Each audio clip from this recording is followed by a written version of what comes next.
ಬೆಳಗ್ಗೆ ಎದ್ದು ತೋಟಕ್ಕೆ ಬಂದು ನೋಡಿದಾಗ ಯಾವುದೋ ಒಂದು ಹುಳ ಕೊರತೆ ಅದೇನೋ ಬಂದಾಗ ನಾವು ತಕ್ಷಣವೇ ಬಂದು ನಾವೇ ತೊಗೊಂಡು ಬಂದು ಮಾಡ್ಕೊಬೋದು. ಯಾವುದೇ ಕೂಲಿಯರ್ ಬೇಕು ಅನ್ನೋ ಅಗತ್ಯ ಇರೋದಿಲ್ಲ ಸರ್ ನಮಗೆ. ಏನೋ ತಕ್ಷಣವೇ ನಾವು ಸಿಂಪಡಣೆ ಮಾಡ್ಕೊಬಿಡ್ಬೋದು.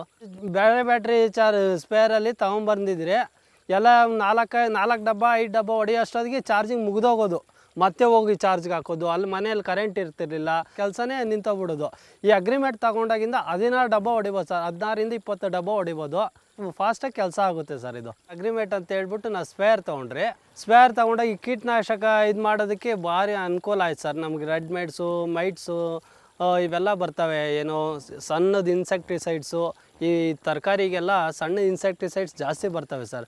ಹಾಗಾಗಿ ನಾವು ಯಾವುದ್ಯಾವುದೋ ಸ್ಪೇರ್ ತೊಗೊಂಬಂದ್ರಿ ಏನು ಚಾರ್ಜಿಂಗ್ ಒಂದು 2 ಡಬ್ಬ ಹೊಡೆಯೋ ಅಷ್ಟಾಗಿ ಚಾರ್ಜಿಂಗ್ ಆಗೋದು.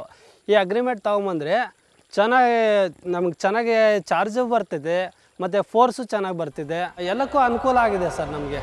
ಬನ್ನಿ ಕೈ ಜೋಡಿಸಿ ಕೃಷಿಯನ್ನು ಲಾಭದಾಯಕಗೊಳಿಸೋಣ.